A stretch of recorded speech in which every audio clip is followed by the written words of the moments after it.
जय हिंद दोस्त।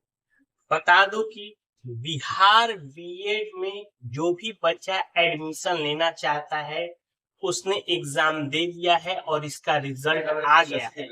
उसके लिए ये बहुत ही महत्वपूर्ण वीडियो होने वाला है। इस वीडियो में हम बताने वाले हैं काउंसलिंग कब से स्टार्ट होगा, काउंसलिंग कराने के लिए क्या डॉक्यूमेंट की जरूरत है, उसके साथ साथ जब काउंसलिंग करेंगे तो आपको किस तरह से गवर्नमेंट कॉलेज हो, प्राइवेट कॉलेज हो या सेमी गवर्नमेंट कॉलेज हो, उसको चॉइस में फिल करना है। उसके साथ साथ जब पिछले साल का जो काउंसलिंग हुआ था उसके आधार पर कितना आपका रैंक रहेगा तो आपको गवर्नमेंट कॉलेज मिलने की संभावना है। तो इस तरह से ये वीडियो आपके लिए बहुत सारी इंफॉर्मेशन, जानकारियां काउंसलिंग के जो पहले की होनी चाहिए वो सारी चीजें आपको मिल जाएगी। इसके साथ साथ इसके बाद मैं एक वीडियो बनाने वाला हूँ जिसमें मैं सरकारी अगर गवर्नमेंट कॉलेज करते हैं तो आपको 2 साल में कितना खर्च बैठ सकता है, प्राइवेट करेंगे तो कितना बैठेगा, सेमी गवर्नमेंट करेंगे तो कितना बैठेगा, इसके ऊपर एक डिटेल वीडियो लाने वाला हूँ। तो इसलिए मैं बोलता हूँ हमारे चैनल को जरूर सब्सक्राइब कर रखिए, हम आपके लिए इम्पोर्टेंट वीडियो लाते रहेंगे। देखिए, सबसे पहला बिहार बीएड काउंसलिंग क्या, जो भी बच्चा एग्जाम दे दिया है, जो लोग क्वालिफाई कर गए हैं, अब वो इंतजार कर रहे हैं काउंसलिंग का। तो यहाँ पे काउंसलिंग का डेट जारी कर दिया गया है, एकदम सही, एकदम समझ लीजिए। काउंसलिंग आपका 24 जून से लेके 28 जून के बीच में आपको काउंसलिंग किया जाए, यानी कि आपको 4 दिन काउंसलिंग कराने के लिए आपका समय रहेगा। काउंसलिंग आपका ये ऑनलाइन के माध्यम से ही होता है, ठीक, इसको ऑफलाइन माध्यम नहीं है। जब आप काउंसलिंग करा लेंगे तो आपको फर्स्ट अलॉटमेंट लेटर, यानी कि फर्स्ट बार जो कॉलेज चॉइस हुआ वो 3 जुलाई को डिक्लेयर कर दिया जाएगा कि किस बच्चे का कौन से कॉलेज मिला हुआ है। तो आप 3 जुलाई से लेके 9 जुलाई तक आप उस कॉलेज का फी पेड करेंगे ऑनलाइन, जिसको बोलते हैं सीट लॉक करना। आप ऑनलाइन पेमेंट पेड करके सीट लॉक करेंगे और 4 जुलाई से लेकर 10 जुलाई के बीच में आपका डॉक्यूमेंट वेरिफिकेशन आपके जिस भी कॉलेज में आपका नाम आया है वहां पे जाके आपको करा। उसके बाद दूसरा जो लिस्ट निकलेगा वो 14 जुलाई को आपका निकलेगा, ठीक है। और इसका भी जो फी पेड होगा 14 जुलाई से लेकर 17 जुलाई तक आपका फी पेड आपको करना है, ठीक। और उसके अगले दिन तक, जिस दिन आप फी पेड करेंगे उसके अगले दिन, यानी कि 15 जुलाई से लेकर 18 जुलाई तक आप जाके डॉक्यूमेंट वेरिफिकेशन आप कॉलेज में कराएं। तो ये हुआ दो लिस्ट जैसे ही जारी हो जाएगा उसके बाद अगला 20 जुलाई से आपका क्लास स्टार्ट हो जाएगा, ठीक है। तो यानी कि 2 लिस्टों में अगर जिनका नाम लिखा गया है वो अपना क्लास कर सकते हैं। उसके बाद फिर भी अगर कोई सीट बचा रह गया तो तीसरा अलॉटमेंट लिस्ट भी जारी किया जाएगा, वो होगा 23 जुलाई को। और इसका जो फी पेड होगा 23 जुलाई से लेकर 26 जुलाई तक आप इसका फी पेड कर सकते हैं। और आपका डॉक्यूमेंट वेरिफिकेशन 24 जुलाई से लेकर 27 जुलाई के बीच में अपना डॉक्यूमेंट वेरिफिकेशन कर सकते हो। तो ये जो सारे इंपॉर्टेंट डेट रहे ये आपको बिहार बीएड काउंसलिंग से रिलेटेड था, आपके चॉइस फिलिंग से लेके सीट अलॉटमेंट तक। इसके बाद मैं बता दूं, मान लीजिए कभी कभी 3 लिस्ट के बाद एक स्पॉट राउंड भी आता है, तो उसका डेट यहाँ पे जारी नहीं किया गया है। थर्ड काउंसलिंग लिस्ट के बाद अगर सीट बचता है तो फिर यहाँ पे स्पॉट राउंड भी आयोजन किया जाएगा। अब समझिए कि काउंसलिंग कैसे करेंगे। काउंसलिंग करने के लिए आपको कुछ नहीं करना है, आपका जो भी पहले से लॉगिन आईडी पासवर्ड है उसी लॉगिन आईडी पासवर्ड से आपको लॉगिन कर लेना है। लॉगिन करने के बाद आपके सारे डिटेल्स खुल जाएंगे, नाम, पापा का नाम, मम्मी का नाम, डेट ऑफ बर्थ, सारी चीजें आप देख लीजिएगा। देखने के बाद वहां पे सब चीज सही रहा तो उसको कंटिन्यू करके आगे लॉक करिए और उसके बाद आएगा आपका कॉलेज चूज कर, यानी कि कॉलेज चॉइस ऑप्शन। अब समझिए, थोड़ा सा एक समझ लीजिए, बिहार में जो कॉलेजेस हैं, बिहार में अलग अलग यूनिवर्सिटी के अंदर अलग अलग कॉलेजेस है। जैसे मान लीजिए कुछ कॉलेज यूनिवर्सिटी के अंदर है, कुछ कॉलेज जयप्रकाश नारायण के अंदर है, कुछ मगध के अंदर है, कुछ तिलका माझी के अंदर है, कुछ भीमराव अंबेडकर के अंदर है। तो आप एक पहले लिस्ट डाउन करिए कि किस यूनिवर्सिटी के अंदर कितने गवर्नमेंट कॉलेज हैं, कितने सेमी गवर्नमेंट कॉलेज हैं और कितने प्राइवेट कॉलेज हैं।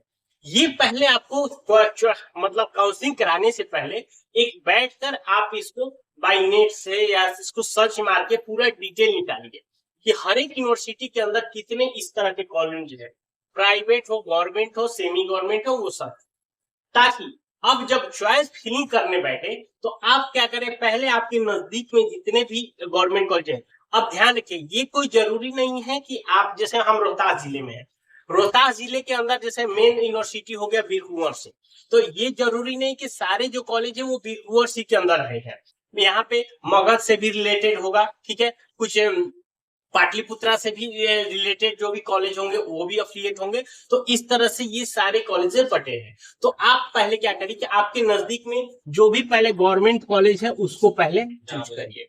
उसके बाद आता है सेमी गवर्नमेंट कॉलेज, माने अर्ध सरकारी, ना ही वो पूर्णतः सरकारी होता है ना ही वो पूर्णतः प्राइवेट होता है। और तीसरा नंबर आता है प्राइवेट कॉलेज, यानी कि इसी सीक्वेंस में आप अपने कॉलेज का चुनाव करिए, मतलब काउंसलिंग करते समय जो सीट फिलिंग करिए ये जरूर करिए। पहला एक बार फिर से बोल रहा हूं कि आप जरूर एक बार अपने से एक पेपर और पेन लेके, सर किस यूनिवर्सिटी में कितने गवर्नमेंट कॉलेज है, किस यूनिवर्सिटी में कितने सेमी गवर्नमेंट है, किस यूनिवर्सिटी में कितने प्राइवेट कॉलेज है, ये सारे लिस्ट डाउन करके एक बार पहले अपने पूरा डिटेल से एक बार इसको एनालिसिस करिए, उसके बाद चॉइस फिलिंग करिए, आपको बेटर रिजल्ट मिलेगा। अब देखिए सीट अलॉटमेंट के समय बहुत सारे फैक्टर रीजन करते हैं, जैसे कि आपका रैंक कितना है ये भी मायने करता है, आप किस कैटेगरी से बिलोंग करते हैं ये भी करता है, क्योंकि यहाँ पे सीटें है वो कैटेगरी वाइज भी बढ़ी रहती हैं। उसके बाद कॉलेज प्रेफरेंस, आपका रैंक कितना है, आपने किस कॉलेज को पहले प्रेफरेंस किया है इस पे भी डिपेंड करता है। उसके बाद कॉलेज में सीट्स, नंबर ऑफ सीट्स, किस कॉलेज में कितने सीटों की संख्या है, ये सारी चीजें आपके सीट अलॉटमेंट के समय मैटर करता है। ये चारों चीजों को मिला के ही आपका जो सीट अलॉटमेंट होता है, पहला लिस्ट हो दूसरा लिस्ट हो, इन सबों को निकाला जाए।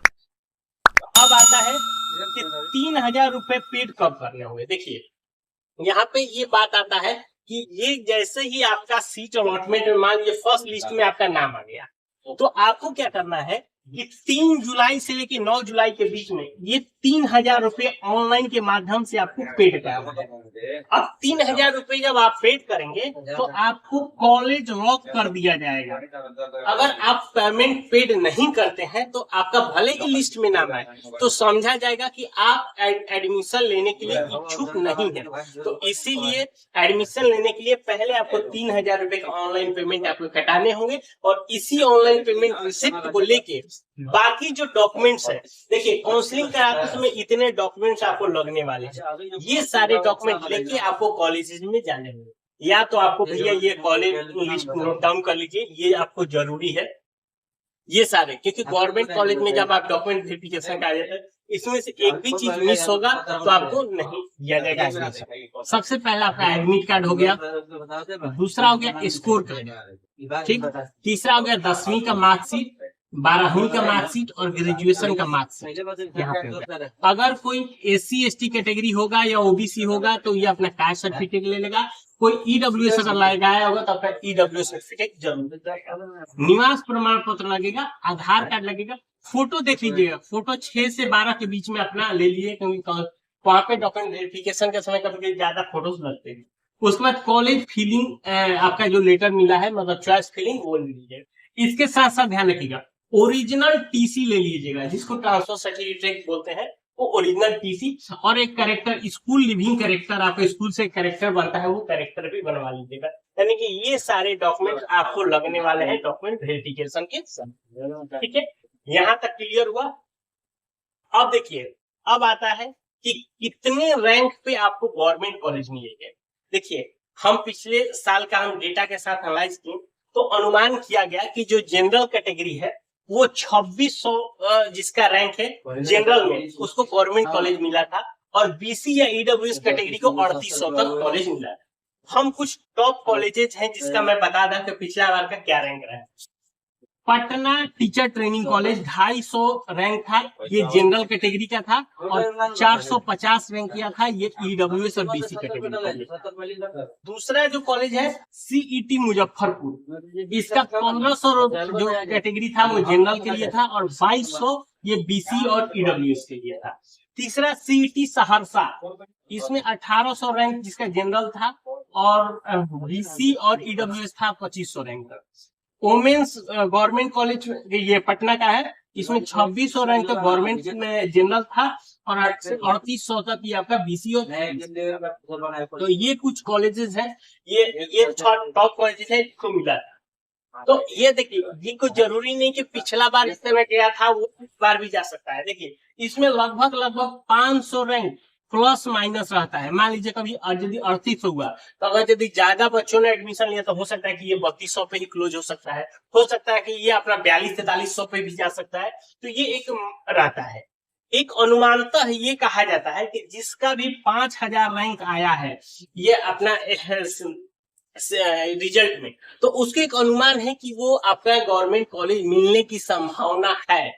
अगर 5000 से ज्यादा है तो वो अलग बात है, लेकिन 5000 का एक अनुमान, ये भी कोई जरूरी नहीं कि 5000 वाले को मिल ही जाएगा, लेकिन ये अनुमान किया जा रहा है कि जिसका भी 5000 तक रैंक है उसको गवर्नमेंट कॉलेज मिलने की संभावना रहती है। ठीक है, तो इसके अलावा कोई और जानकारी चाहिए तो हमें नीचे कमेंट करके पूछ सकते हैं। वीडियो अच्छा लगा हो एक लाइक करिए, अपने दोस्तों के साथ शेयर करिए। मिलते हैं नए वीडियो में, तब तक के लिए।